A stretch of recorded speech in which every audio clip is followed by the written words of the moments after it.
Audio recorded first, video recorded later. Please bear with me. Blender. I met this software when it was 2.49. I had begun using it when it was 2.5x. I mention this because the controls have changed since 2.8, which released in 2019, as opposed to 2.5x, which was way back in 2010 or so. I mentioned the controls difference because it might help explain why you would see different control inputs through screencast keys. Even with this difference, I still insist on teaching people how to use Blender.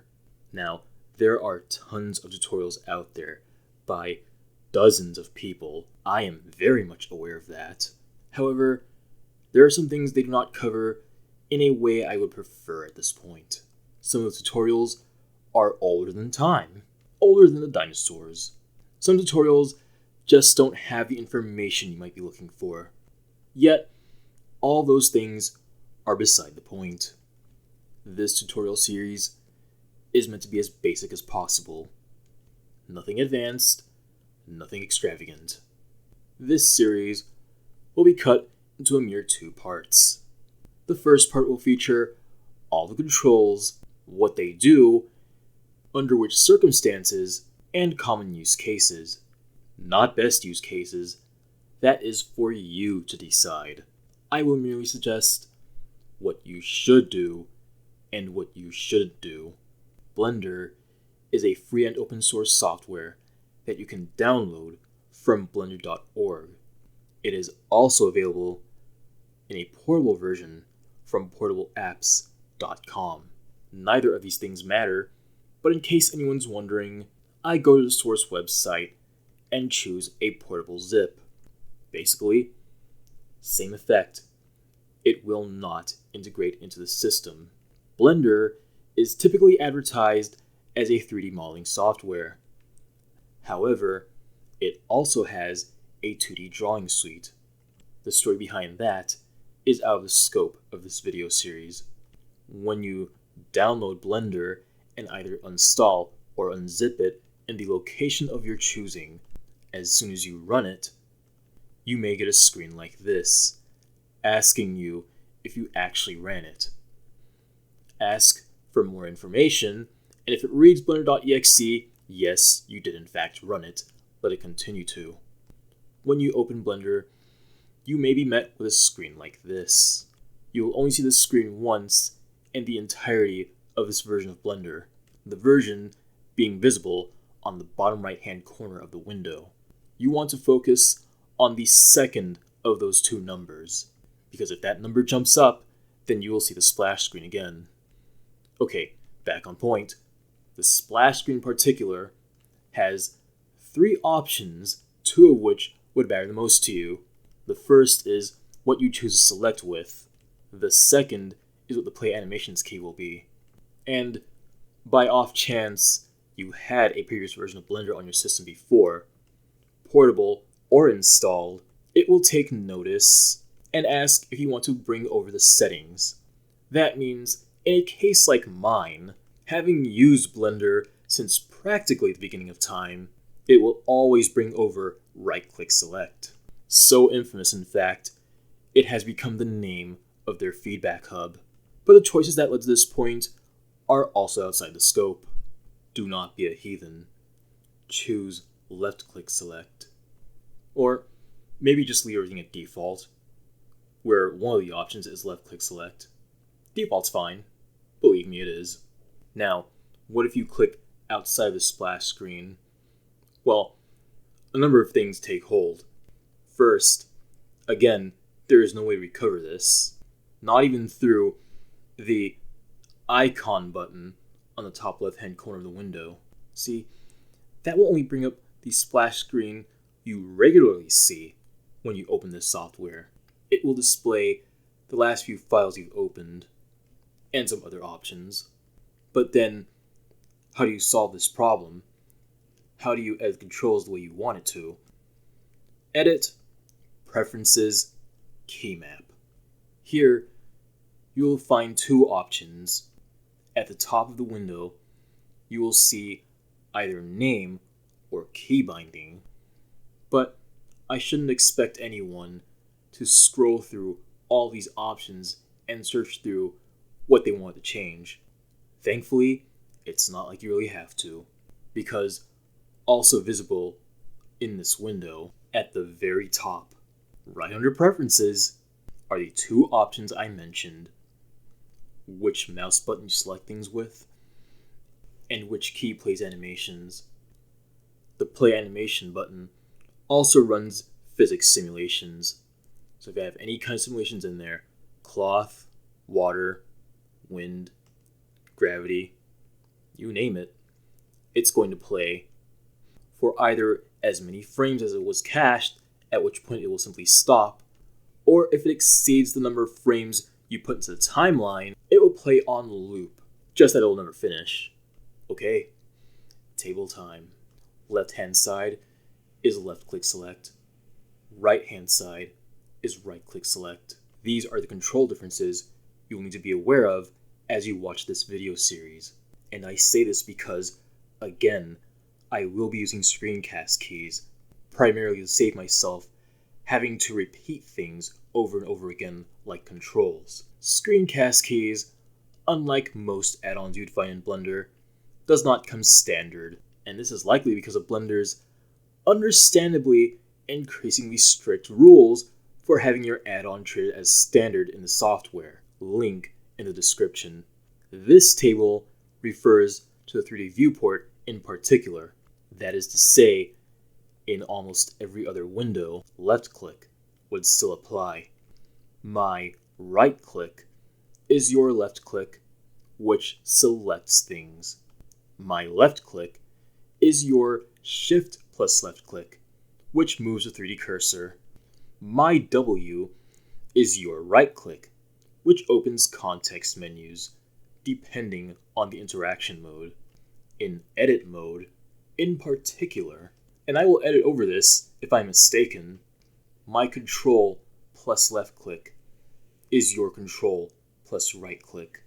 Under vertex mode, this will add a vertex at the visual XYZ your cursor is located at. If a vertex is already there, it will extrude and add in the direction your mouse cursor is located. If two vertices are selected this way, it will extend the edge in that direction and even turn the previous edge in this manner. This applies to an edge with as many vertices as you'd like it to have. If an enclosed group of vertices are selected, i.e. a face, you guessed it, you will extrude the face in the visual direction your mouse cursor is located, and the previous face will rotate to follow that direction. If, for whatever reason, you want to change any of this, nobody can stop you from going to Edit, Preferences, and Key Map. And if you find you've gone too far, then on the bottom left-hand corner of that window, there is a button with 3 lines. Click this button, and you can choose to revert to factory settings. Navigation time. There are some key maps we do not share, but plenty past this point that we do. Middle mouse alone will rotate the view. Control plus middle mouse will zoom. You can achieve the same effect by scrolling the mouse wheel. Shift plus middle mouse will pan. When you have an object selected, if you press the period key, or should I say decimal key, on the numpad part of your keyboard, not the regular part of your keyboard, those two keys are treated completely differently. The decimal key on the numpad, you will focus on the object you have selected. If multiple objects are selected, you will focus on all of them. You can select multiple objects. You just have to hold shift. Under default colors, the darker objects are treated as selected, yes, but the lighter object, and there can only be one lighter object, is treated as active. I'm still recording the audio separate from the video, by the way. At the time I say this, I haven't recorded any video footage. I'm doing this off of pure memory. Before I get into how to manipulate objects, I want to explain object interaction modes.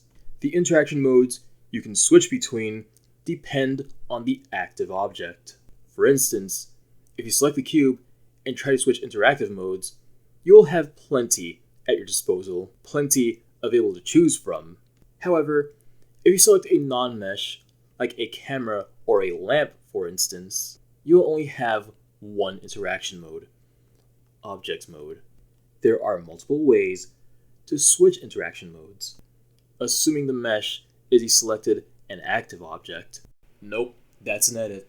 No matter the interaction mode, if it's not edit mode, you will jump into edit mode when you press tab. And then from there, no matter how many times you press it, you will always jump between object and edit mode. This also applies to armatures. There is a drop-down menu to select the interaction modes in question, and there is also a pie menu. This is a time I need to take to briefly explain active windows. You can barely see it, but as I move my mouse between multiple windows within the window, the bars at the top of the window in question will either glow brighter or darker. This highlight indicates which window is the active window. Remember this. And in case you're wondering why it's so hard to see, it's because I'm using dark mode. It's easier on the eyes. With the 3D viewport active, i.e. your mouse cursor in the 3D viewport, Control Tab will bring up the pie menu for interaction modes. Move your mouse in the direction of the interaction mode you want in question, and left click to confirm. In most cases, when you perform an action, press a hotkey, or press a hotkey combination, the controls for the action will be displayed at the bottom of the window itself, not the inner windows, the entire window itself. This does not apply to pie menus. I just checked. Let's take the time to focus on views. There should be a key above the tab key and below the escape key. I'm going to call this key tilde, because I don't know what the other one is. When you press this key, you'll open a camera pie menu. Here you'll be offered a bunch of different ways to rotate or otherwise change your 3D view. Front, back, left, right, top, bottom, view to camera, and view to selected. There is quite a convoluted way to set your rotation origin to the center of the 3D world. I will get to that in just a moment. Just know that I could not find any other way to solve this problem. No hotkey, no combination. Your number pad also does the exact same thing as the pie menu I just mentioned. Don't believe me? 1, 3, and 7. 1 is for front, 3 is for right, and 7 is for top. But wait, what about the opposites? Yeah, it's got a solution too. Hold Control when you press those keys. 2, 4, 6, and 8 will rotate your view by 15-degree increments. I just checked. Pressing the 5 key will jump between orthographic and perspective. If you were viewing through your camera at the time you pressed this key, pressing it again will not return you to it. And for that matter, no matter how hard you try, neither of the keys on the numpad will solve this problem either. Except 0. Pressing 0 will jump your view to the camera, the active camera, no matter where it is. You heard that right. You can have more than one camera in the viewport. And to change the active camera, there is a window that is typically found on the right-hand side of the main window. That window has a bunch of tabs. One of those tabs has a bunch of primitives in it. This tab is named Scene, and the first thing you'll see is which camera is the active camera. That is, if there is more than one, you can change it here. Focusing on the camera some more, anyone could imagine it will be a real pain to align the camera to wherever you are viewing. Unless you know the hotkey combination. Control-Alt-0. But this only solves half the problem. What if you want to move the camera while you're viewing through it? There are plenty of ways to do this, including pressing G to grab while the camera in question is active.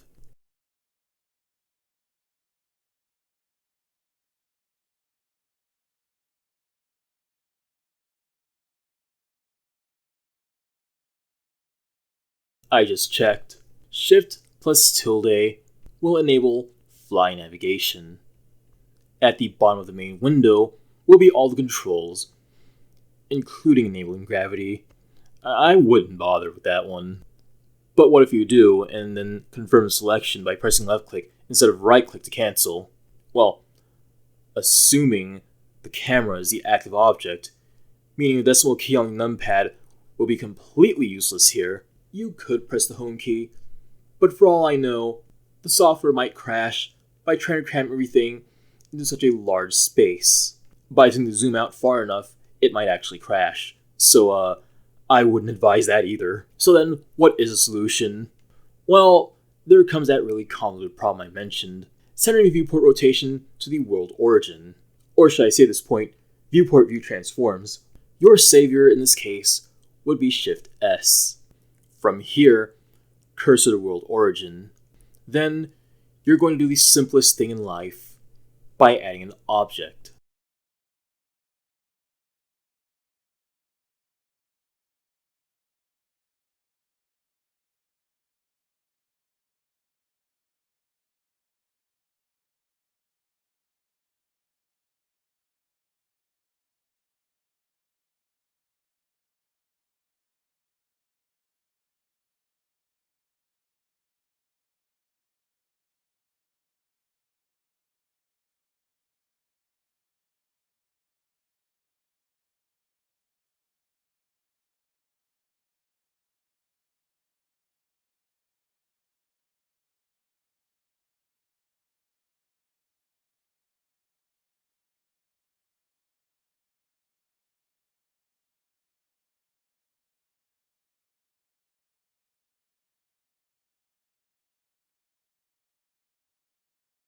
In the 3D viewport, pressing T opens the left-hand toolbox panel, and pressing N opens the right-hand properties panel.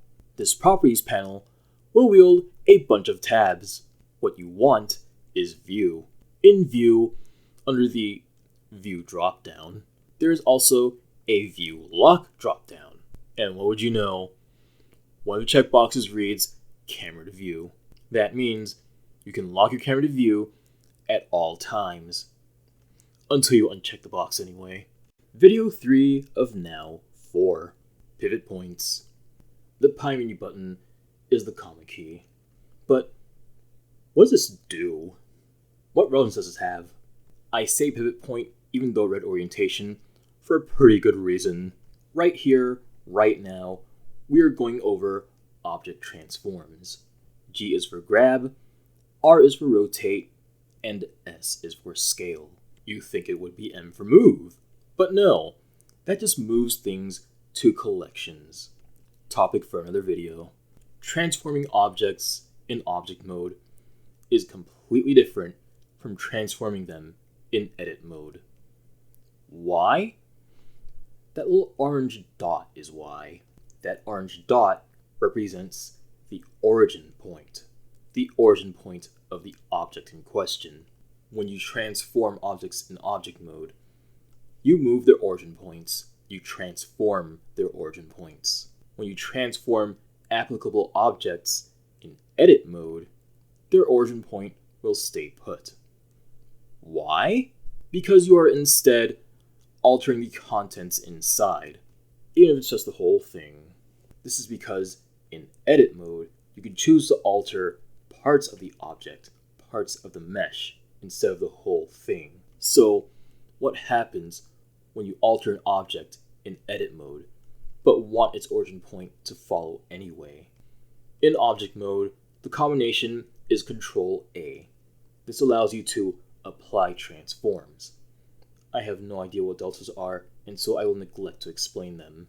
But often, unapplied transforms, when adding modifiers to objects, can result in some pretty wacky problems. Edit 3. When you Control A apply transforms, particularly its location, it will always return to the world origin. So, however much of the mesh you moved in object mode, when you send the origin point to the world origin, it would be like you move the contents in edit mode. And this is how applying the scale and rotation also works, where if you rotate or scale in object mode, and then you apply those transforms, it'd be like you did in edit mode. So for location in particular, when you use a mirror modifier, the center point for the mirror in question would be the object's origin. As I attempted to display here, the mesh in question will mirror itself based on its origin and the axes you chose in the modifier. So in some cases, how modifiers work, non-destructive ways of altering the model in question, change based on whether its transforms were applied. This means, for all you know, and depending on each and every case, results vastly vary. And so, as depicted in the object data properties, when you apply transformations, the origin point is set back to the center of the object, and the transformations applied are reset to 0. Now, this might not be much different from setting the origin to the center of the object, whether through mass or volume, but oftentimes this wouldn't result in complete zeros. And in the case of grease pencil objects, it tends to have a very hard time determining what the center of the object through mass or volume even is. And so overall, this is why these series of options exists. Edit 4.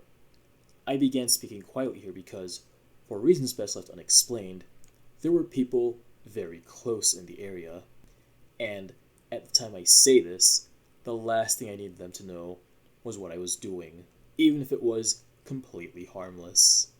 Pressing G once will move the object. The movement is a visual transform. This is based on your view of the 3D viewport. Pressing G repeatedly does nothing. Pressing R to rotate just once will again rotate based on visual transforms, your view through a 3D viewport. However, for this case, pressing R again will change the transformation into a trackball type rotation. Pressing S will scale it. Once again, visual transforms. Pressing S on repeat does nothing. Now, why did I mention pressing these buttons on repeat? And what does this have to do with pivot points? Give me a moment to get there. In edit mode in particular, pressing R and repeat will get you the same results for whatever objects you have selected, whatever objects or pieces of the object. However, pressing G on repeat in edit mode does get you somewhere, specifically vertex slide, which also works in edge and face mode. This allows you to slide the vertices, edges, or faces along connected parts of the mesh. This means, with clamp turned on, it will stop at the next vertex, in whichever direction you attempt to move it in. Why is clamping important? Manifold. Manifold means if such geometry would exist IRL. Thankfully, there's a menu option to check for non-manifold geometry, but all of that is currently outside the scope of this video. Pertaining to both object and edit mode, you can transform while locking axes, and this is where pivot points come in. For instance, I'm going to grab this object and press X to lock it to the X-axis. With the pivot point being global right now, it will move along the X-axis as depicted by the world itself. For the same purpose, I can also press Shift-X. In this manner, I would ignore the X-axis, meaning that once again, with the pivot point being global, I will now restrain myself to move this object, this cube, along both the Y and Z axes, since I pressed Shift-X to ignore the X-axis. And this is where pivot points come in. As is, if I were to press X twice, the axes will restrain itself to local movement. If you view this cube from an angle and then rotate a little on the Z-axis, then press G and X to move on the global X, nothing would really change. But then, if you press X again to lock it on global axes, you might notice that the X-axis changes based on how much you rotated on the Z-axis. That is because its transforms being unapplied right now, its local axes are now actually different from the global axes. And this is how every other pivot point works. When you press X once for every pivot point except global, then when you press X again, it'll jump back over to global. If you press X a third time, it will remove the lock. So as far as anyone's concerned, with global switching over to local when X is pressed again, local basically does vice versa. But again, so does everything else. And this applies to every transform. But then, what about actual pivot points? See, up to this point, I was mixing things around. I refer to the orientations as pivot points when there's a pie menu actually named pivot points. What are these? Pertaining once again to object and edit mode. There are multiple center points you can choose from as the target for object transforms. This is best seen through rotation, and for the purpose of demonstration, I'm going to duplicate this cube to help get the point across. With median point as the center of rotation, period on the main keyboard by the way, with one cube selected, it rotates around its own origin point, its own median point. But if I were to select both cubes and then rotate them, they would rotate around the center of the combined masses. Remember that talk we had about active objects? How, under default colorations, darker objects are selected, quite true, but the brightest object, to which there could only be one, is the active object. I'm going to select both these cubes, with one of them being the last to be selected, and then I'm going to rotate. As you can see, the last cube selected, the active object, is the center of rotation, and if I select these cubes in the opposite order, then the opposite cube becomes the center of rotation, because it is now active. Bounding box center is not visibly much different from median point. The maximum XYZ distance of all objects selected, imaginarily shrink wrapped by a cube that cannot deform, is the bounding box. As best I could explain, individual origins means, remember we talking about that orange dot? I earlier explained that the orange dot for each and every object is their origin points. With both cubes selected, when I rotate them, they rotate independently at the center of their origin points. And if I move one of these cubes in edit mode away from its origin point, then proceed to rotate them again, they still rotate independent of their origin points. Just that one of the cubes is a little further away from it than the other. And so the animation is no longer satisfying. The 3D cursor option does exactly what it says. Wherever the 3D cursor is, that will be the center of the object's rotations. Origin points under consideration, of course. This is only possible in object mode, but there is also an option for only locations. And it's best to explain this, edit 5 by the way. When you select multiple objects, this option is ignored.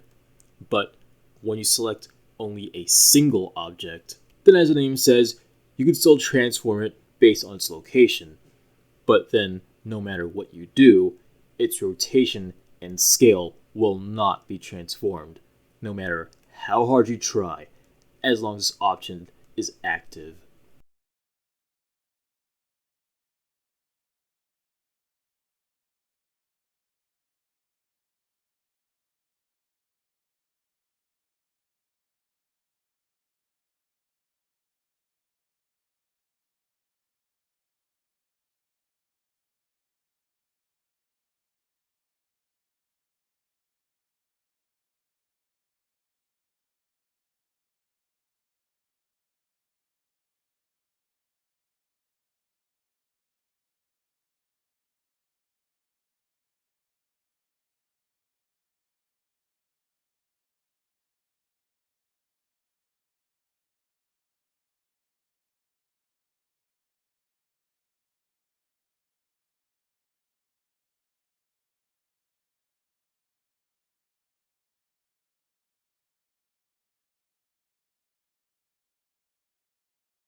Blender, the controls, part 4, edit mode.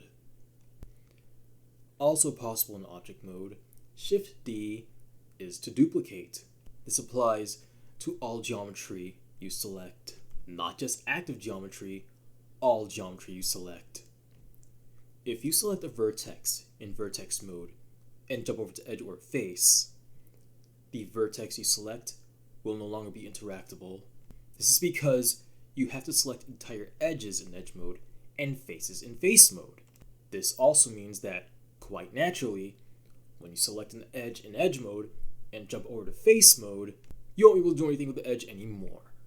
But if you were to go back into vertex mode, the edge you selected will be interpreted as two vertices, a segment, 2 points connected by a line, which also means, as you might have guessed, select the face in face mode, then you can go back into edge mode and treat them as edges, which would basically be a face, and go back into vertex mode and see the edges or faces in particular treated as connected points.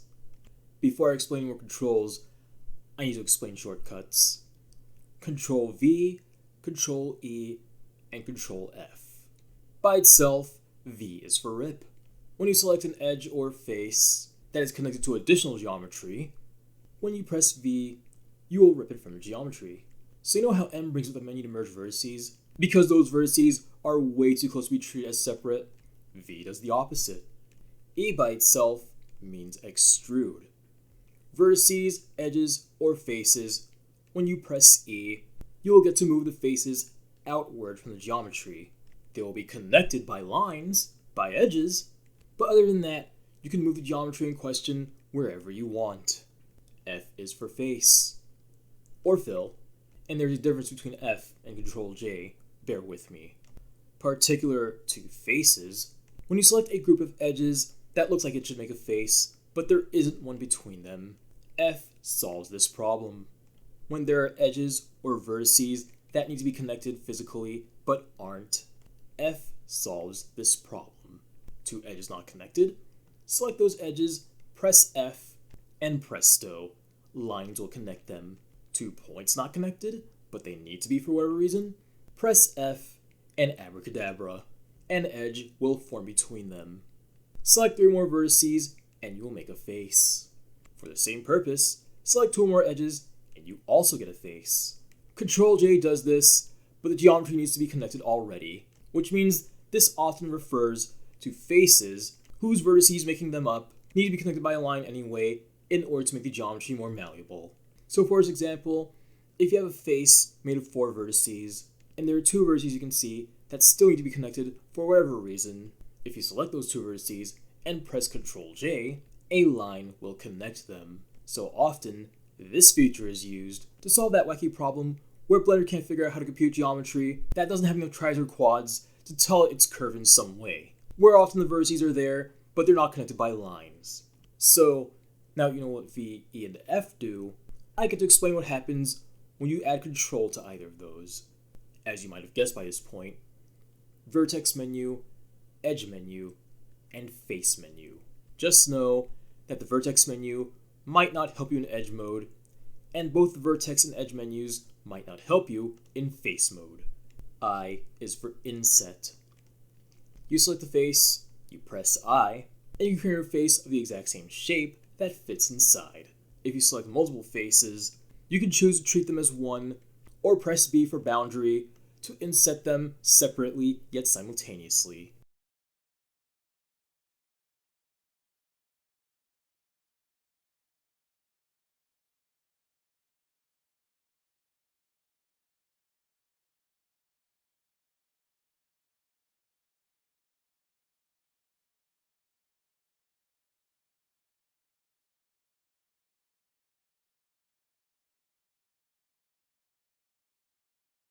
After pressing I, you can then press O to turn it into an outset. This feature used to not exist. The solution to this was to press E, immediately confirm it, and then scale it inward. Thank you, Blender devs, for solving that problem. Control R is for loop cut. Have you ever met geometry that looked like it needed more edges inside of it, surrounding it? A cylinder that had faces on the exact edges of itself, but didn't have those same lines inward. I've given you a terrible example, but all the same, This problem can be solved with Ctrl R. After pressing this combination, move your cursor between two edges. You will see a line. You can use the scroll wheel to increase or decrease the amount of cuts. You can also type in a number using the numpad or the numbers on the main keyboard. When you confirm, the next action will be to decide where those loop cuts lie. Just know the outermost loop cuts are automatically clamped inside the geometry in question. If you try to loop cut when you have n-gon geometry, the most you'll be allowed to do is add vertices. Not even slide them. Shift-N recalculates normals. There's a specially technical vision to see this, but the summary is, if your geometry looks wacky for whatever reason, if it doesn't look consistent, Shift-N might solve this. Every face has an inside and an outside. We usually tend to assume that when we make faces, we see their outsides. However, when we perform certain operations, like scaling along normals, some faces might move in a different direction. Effectively, Shift-N makes normals consistent. It makes sure all faces share the same normal directions. There is no shortcut for this. Ctrl-E's edge menu has a feature to bridge edge loops. Why do I raise this in particular? Because if, for instance, you have two series of edges, or faces, the likes of which are separate, and that for some reason you need these series of edges or faces to be connected, I'm sure you would hate to sit there all day trying to connect the vertices using F. With this feature, you do not have to. With the Bridge Edge Loops feature, by selecting two separate islands of edges or faces, not one, not three, touch them two separate groups of edges or faces, when you choose to bridge edge loops, they will be connected by a series of edges filled into faces. In this manner, one of two things will result. You will either get straight lines connecting the geometry in question, or you will get a bunch of tries. And so the question is, assuming you want the former, how do you prevent the latter? The Overlays button has a wide array of options pertaining to what you want to see and how you want to see them. One of those checkboxes reads statistics. If you select this, and then Alt-left click for you, or Alt-right click for me, any edge between two vertices, you will then select its loop, or line, and what will be listed for you in the top right-hand corner of the 3D viewport are the amount of vertices that the line is made of. This naturally means you want both islands, both groups, both separate entities in question to share the same amount of vertices. If either amount is unequal, you're going to get tries, though I hope not by too much, or you'll be spending all day trying to subdivide your way out of the problem. And if those lines of edges have to be part of greater geometry, then subdividing will not help you. Why? Because you'll get n-gons. And as I'm prepared to explain in a later part of this series, n-gons, though very much possible to work with, are not your friends. And for the same purpose, tries aren't either. So if you meet a problem where two edge loops do not share the same amount of vertices, your best bet is to loop cut your way out of it. A single loop cut between two vertices. Just I hope that the amount isn't too little compared to the other side, or you're going to be loop cutting your geometry all day. Right after I put this video together, I had decided to set aside a day to record myself modeling biped.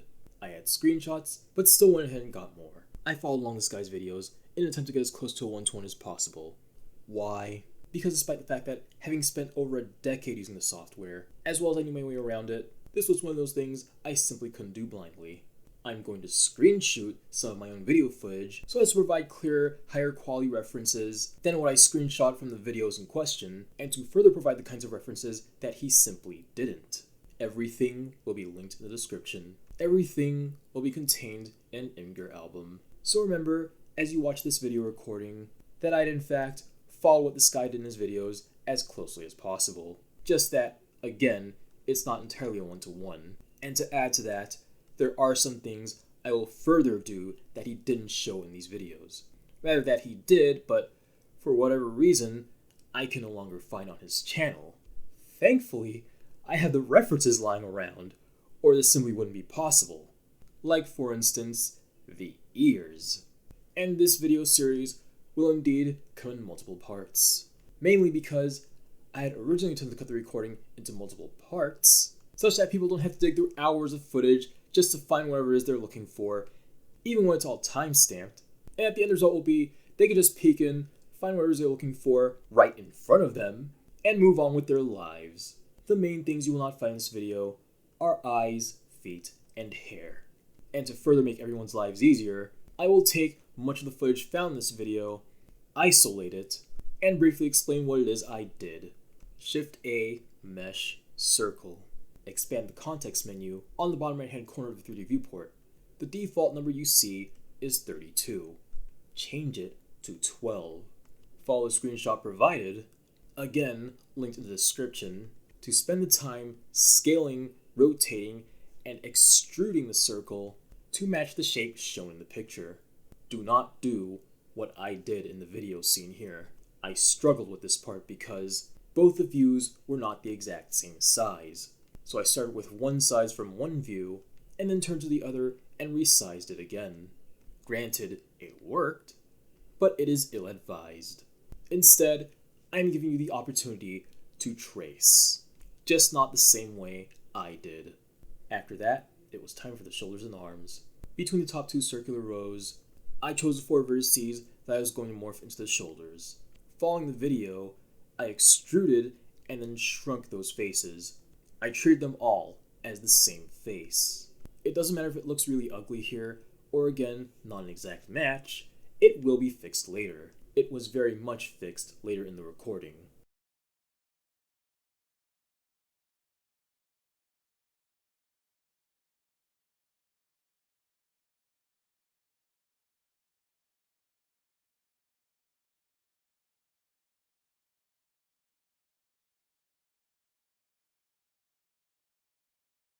Still between those same 2 rows of circles, it was time to dial K for knife. I would specifically choose to cut through the exact centers of every vertical row of edges until I reached the shoulder in question, put a point in the middle, and then continue cutting down horizontal centers this time. But in order for this to work, I would also have to do this to the back. However, as you might have guessed, I had an easy way to make sure I didn't have to do this twice. When you use the knife, unlike most edit functions, which lock you to the view you started in, you are able to rotate the view around. Furthermore, and back on point, during K for knife, C is for cut through. And since this applies to the view, the best way to use this, the safest way to guarantee the results you want, is to lock your view to the orthographic front. As you might have noticed, doing this results in an end-gone face on the shoulder. Remember, J is for join if the vertices in question are part of the same mesh. This is the only thing you have to do twice here. From there, just as seen in the video, I extruded part of the arm, and then notice I did not have loop tools enabled. Edit, Preferences, Add-ons, and search for loop tools. If it's not there, you can go to extensions.blender.org to find it. Conveniently, and pertaining specifically to this website, you can drag the add-ons from the web page into the application. Pretty cool, huh? And as I had noticed multiple times throughout, I was painfully reminded that of all the things that were imported from 4.0 to 4.2, not my quick favorite shortcuts. So of course, when I opened the now re-enabled loop tools menu for the first time in this version of Blender, I swiftly added circle to the quick favorites menu. It is now sitting right next to bridge edge loops. They are now friends again. Yes, we need it to be a circle. What we do later will not help us escape the need to do this. I will share a screenshot once again depicting how my model came out compared to what the video did. And again, you can find it in the same Imgur album linked in the description.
Afterwards, I briefly took the time to extrude the collarbones and the neck.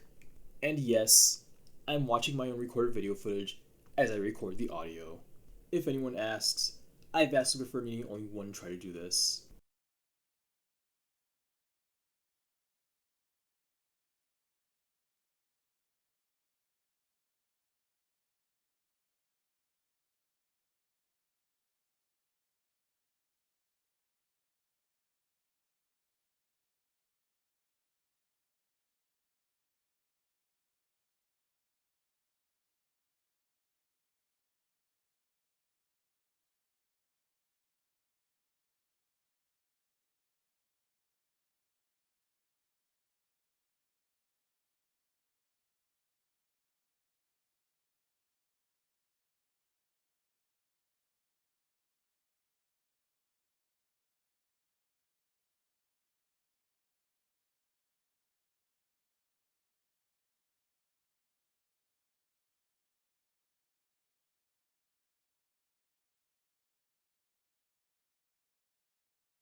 Time for the head. In Objects mode, Shift A, Mesh, Cube. Control 2. If I'm not mistaken, Control anything 1 through 9 on the main keyboard gives you a Catmull-Clark subsurf modifier with that exact resolution of detail. I don't care if you're doing this on the back computer, I wouldn't go any higher than 3. For the purpose of this video, Control 2. Screenshots provided, try as hard as you can to match the shape seen in the video. It doesn't have to be exact, but assuming you want an easy life, try to get as close as you can. In the recording, I did the front view first and the side view second.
This is the part where I struggled the most.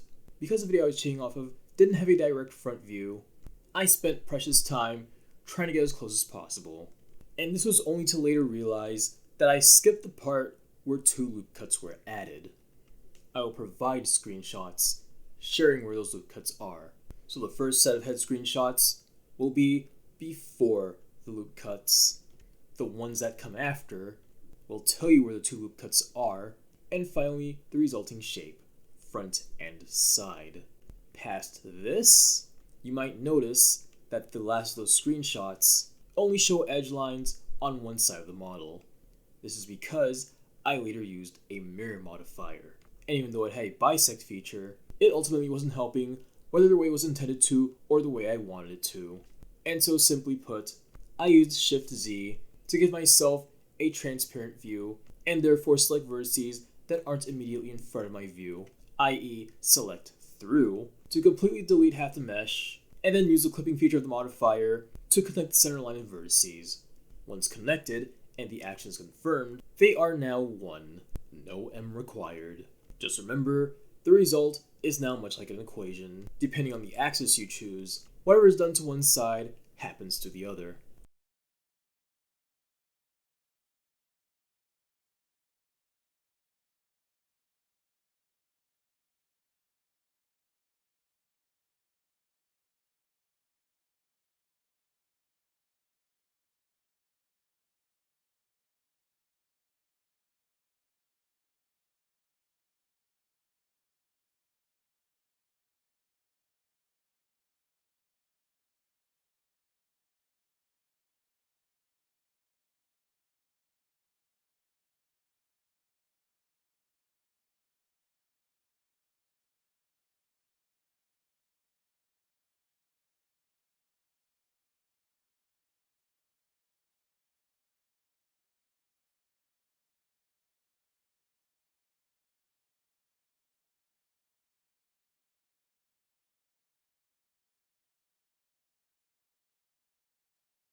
With that painful problem solved, I did my best to follow along the video for an eye socket.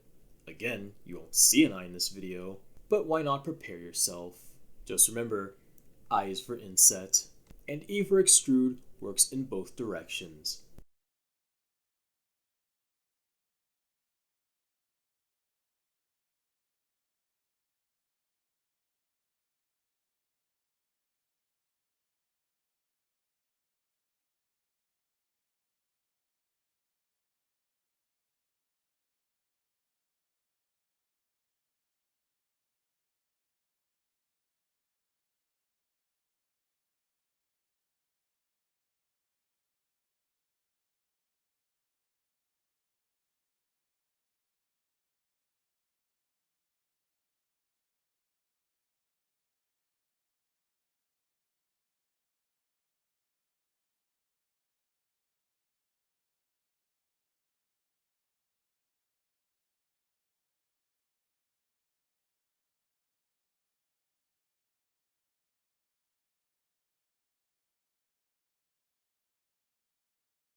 Now, we need to connect the neck to the head, which will require us to join both meshes. To achieve this, I gave the body mesh the same treatment as the head. Cut it in half, add a mirror modifier, use the clipping function to connect the center vertices, and then, in order, in object mode, select the head, then shift select the body, thereby making it the active object, and press Ctrl J to join. Remember, J works on same surface geometry in edit mode, F works on non-connect geometry in edit mode, and Ctrl J works on separate entities in object mode. I'm going to screenshot yet another head screenshot to tell you which faces I deleted in edit mode.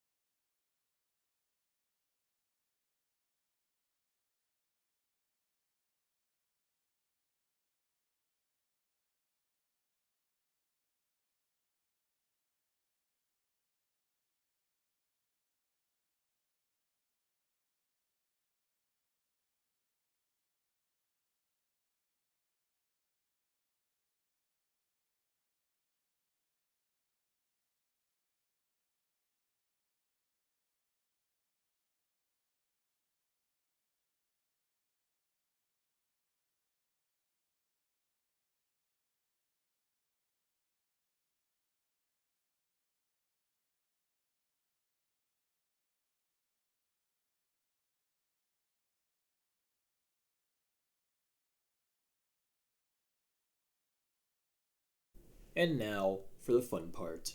Remember how bridging edge loops work. If the vertex counts between both ends are not the same, you'll get tries. And to remind you, any attempts at solving this problem past this point will ultimately prove to be a waste of time. Remember to use the statistics overlay to tell you how many vertices each loop has. Hover your mouse over an edge, and assuming you are using either edge or vertex mode, with 1 being vertex, 2 being edge, and 3 being face, Alt select it to select the loop instead. This will tell you how many vertices you have selected. Remember, it's not about both counts totaling an even number. Instead, it's about both counts sharing the exact same number. Gross. So that's what happens when I loop to a circle the wrong edge loop. And because turning the correct one to a circle didn't work very well for me either, I decided to just bridge it with the other as it was.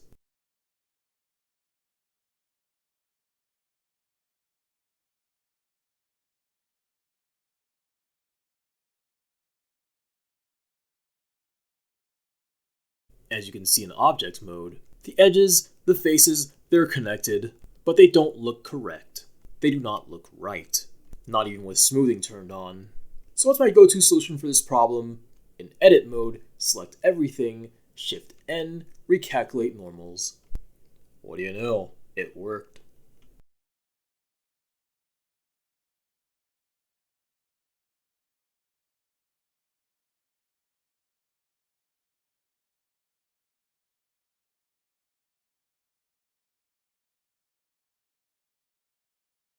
The eye sockets use a little fixing, but at this point, that's beside the point.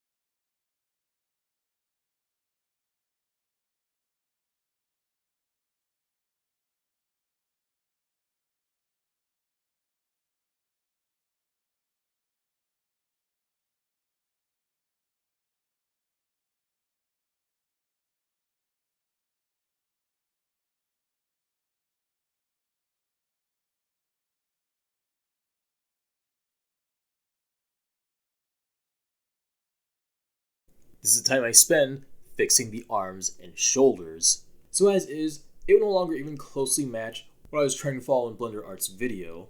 But with shoulders looking that wacky, even with smoothing turned on, I'm sure you'd agree it's something I simply need to step away from. So here, I work on the arms and shoulders. O is for proportional editing. The problem is, this only turns it on and off. There is no shortcut to toggle whether it affects connected geometry or everything around it. Instead, you must always manually enable and disable this in the drop-down. I would use the key map function in the preferences menu to escape this, but as comfortable as I am with my current setup, I also wouldn't want to find that I've either conflicted a keybind or otherwise later made my own life difficult, and so I wouldn't advise anyone else to do this either.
I should have disabled smoothing for this, but it's a little too late.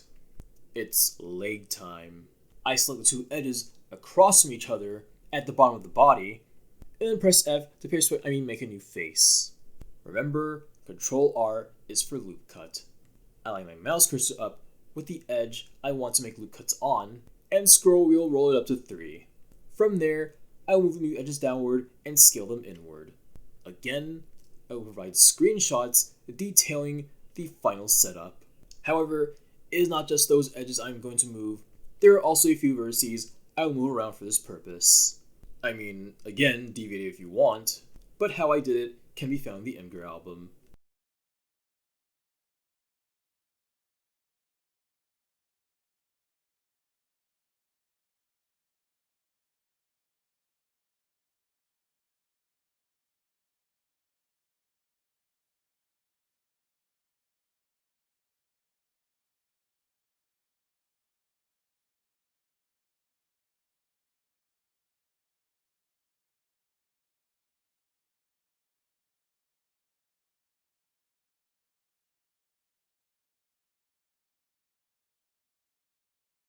I took a painful amount of time extruding legs and shaping them to match the screenshots I took from the video. This is all just a matter of extruding downward and scaling and rotating it around. Wait around all you want, you will not see how to make Fate in this video. Oh, that's right, I forgot to mention. I could disable and enable smoothing. There isn't just the option in object mode to enable or disable smoothing, and even how. The subsurf modifier, being a mesh modifier, also has a visibility toggle, which, you guessed it, lets you choose whether things look smooth or not.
The hands, I basically traced.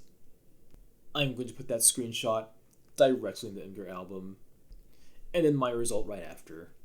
Shouldn't be much different from the guy in the video, but again, why make lives any harder than I really have to? For this purpose, I used Shift-Z to see through everything, and therefore select through, in order to line things up from both sides. Just remember, when you view the hand from the side, you may want to scale it inward a little bit.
Edit 6. When I extrude the fingers, I set the pivot point to individual origins. Then I chose extrude individual faces.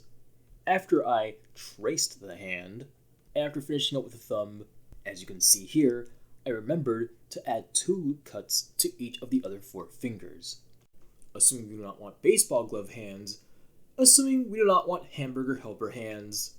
After joining it to the main mesh, select the main mesh last by the way, I scale it down a little, delete the faces at the very bottom of the hand, and make sure the vertex count for both loops match. Because they do not for the arm, rather than merge vertices to the hand, thereby creating tries, I decide to instead give the arm a loop cut.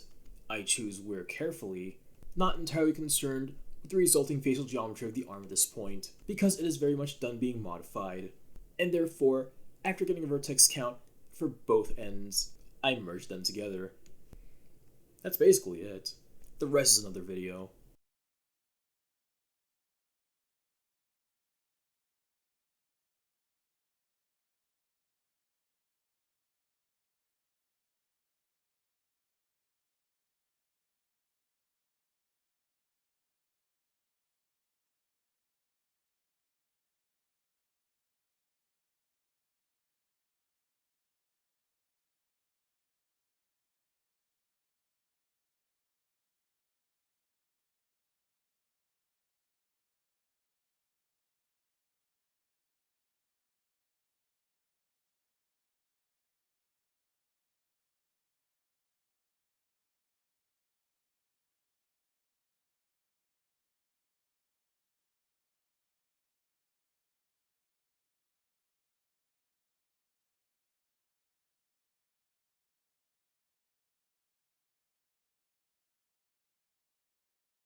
To get the butt going, just move vertices inward from the back. At this point, you could just loop cut geometry a little to give yourself more geometry to work with, but the butt, for me, was the least of my concerns.